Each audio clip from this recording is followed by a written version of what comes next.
শিক্ষামন্ত্রী কাকে বলেছিলেন ফার্মের মুরগি, এটি আপনারা জানেন?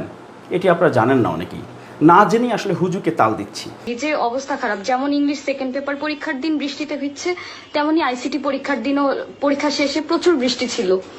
5টা পর্যন্ত আমি মিটিং করেছি, নোবডি অ্যাকসেপ্ট মি যে পেছানোর ব্যাপারে।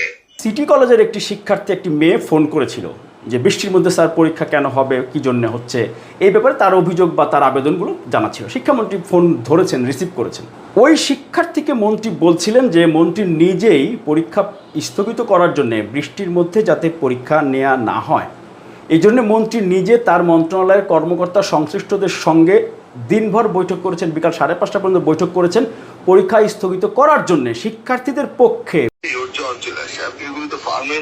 জি স্যার, আমি এইভাবে মিটিং এ বলতেছিলাম যে এত ফার্মের মুরগি, এগুলি তো মাথায় বৃষ্টি পড়লেই জ্বর আসে, আমার মেয়ে তাই হয়, তাই মনে হয় দৌড়লাম, চাপ দিয়ে পরীক্ষা দিতে যাবে, বৃষ্টির মধ্যে মাথায় পানি পড়বে, পরের দিন 3টা পরীক্ষা দিতে পারবে না।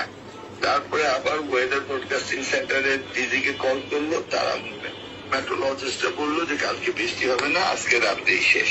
কিন্তু স্যার যাদের জ্বর হয়ে গেছে, আমরা সিটি কলেজের স্টুডেন্ট, তো আমরা যেখানে পরীক্ষা দিতেছি অলরেডি জ্বর, কারণ তারা বৃষ্টিতে ভিজে অবস্থা খারাপ। যেমন ইংলিশ সেকেন্ড পেপার পরীক্ষার দিন বৃষ্টিতে ভিজছে, তেমনি আইসিটি পরীক্ষার দিনও পরীক্ষা শেষে প্রচুর বৃষ্টি ছিল। তুমি দেখো আমার মেয়ে আছে, আমি তাই এটা সকলকে বুঝিয়ে বলছি, সবাই বলে যে পরীক্ষাটা দিয়ে নেন, দে আর প্রিপেয়ার্ড। স্যার আমরা অবশ্যই প্রিপেয়ার্ড স্যার। তার উপর আরেকটা জিনিস, 5টা পর্যন্ত মিটিং করেছি, কেউ রাজি হয় না, আমি 1% অল আদার্স। তুমি পরীক্ষা দিয়ে ফেলো, কোনো চিন্তা করো না, ওকে? ঠিক আছে স্যার। স্যার আরেকটা কথা স্যার, আমাদের রুটিন দেখেন sir, higher math second paper sir, আপনি তো অবশ্যই জানেন আমাদের সিলেবাস সম্পর্কে, কনিকের মতো মানে এত ডিফিকাল্ট চ্যাপ্টার গুলা স্যার, একদিন মাত্র ছুটি, সেটা কি হয় স্যার? মানে একদিনে কি এতগুলো চ্যাপ্টার রিভাইজ করা পসিবল আমাদের? ফিজিক্স সেকেন্ড পেপারের মতো এতগুলো চ্যাপ্টার, 11টা চ্যাপ্টার স্যার।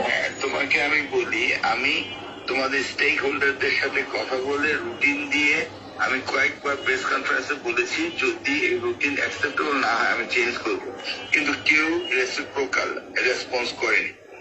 কিন্তু স্যার স্টুডেন্টরা বুঝতেছে যে তাদের উপর দিয়ে কি situation, physics second paper, biology second paper, আর হচ্ছে হায়ার ম্যাথ সেকেন্ড পেপার, মানে একদিন করে স্যার অফ, এটা কি মানা যায়? এত বড় বড় চ্যাপ্টার স্যার, আমাদের উপরও তো একটা প্রেশার হয়ে যায় এটা। এই জন্যই আগে রুটিন থাকতো, এভরিডে পরীক্ষা, সকাল বিকাল পরীক্ষা যেভাবে আমরা দিয়েছি। জি স্যার। তারপর আমি বললাম যে একদিন গ্যাপ দিয়ে দিয়ে পরীক্ষা দেওয়া হোক, একদিন গ্যাপ দিয়ে দিয়ে পরীক্ষা দেওয়া হচ্ছে। This the best you could do. আমি সবকিছু চিন্তা ভাবনা করেছি এবং তোমাদের রুটিন আমি 1 বছর আগে দিয়ে দিয়েছি। তারপর আমি বেশ কয়েকটা প্রেস কনফারেন্সে বলছি, যদি কেউ মনে করে যে আমাকে আবার রিভাইজ করতে হবে, রিভাইজ করবো। আমি আসলে চাচ্ছি তোমরা যেন ভালোভাবে লেখাপড়া করো স্যার। এইভাবে হলে আমাদের কোনো কিছুই হবে না, পড়ালেখা এইভাবে তো লাভ হবে না। 5টা পর্যন্ত আমি মিটিং করেছি, নোবডি অ্যাকসেপ্ট মি যে পেছানোর ব্যাপারে। স্যার কালকে সবাই এখন জাস্ট করতেছে যে সচিবালয়, সবাই বললো যে প্রিপারেশন ফাইন। না স্যার ওইটা তো অবশ্যই পেয়েছো, আর তুমি তো সিটি কলেজ, চিন্তা করো তো স্যার। তারপরে সবাই এখন তো স্যার ঢাকা কলেজ, সিটি কলেজের তো জানেন, ওরা বলো গরম এক কাপ কফি দিতে, একদম গরম কফি খেয়ে পড়তে বসে যাও। Okay okay sir, thank you sir. Okay okay sir, আসসালামু আলাইকুম স্যার। শিক্ষার্থীদের পক্ষে মন্ত্রী বলছিলেন পরীক্ষা স্থগিত করার জন্য কাদেরকে? কর্মকর্তাদেরকে বুঝাচ্ছিলেন।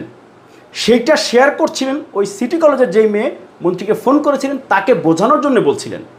সিটি কলেজের ওই মেয়ের সাথে থাকা কেউ ওই কল রেকর্ড করে ফেলেছেন, রেকর্ড করে ওই 3.5 মিনিটের কথার মধ্যে 30 সেকেন্ডের কথা কাটপিস করে ছড়িয়ে দিয়েছেন। আমাদের গণমাধ্যমের বন্ধুরাও ফ্যাক্ট চেক না করে ওই দিকে তাল দিয়েছেন।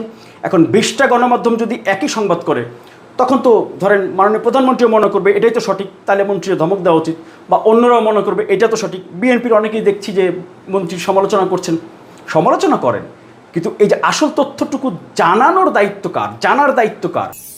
Open media cell.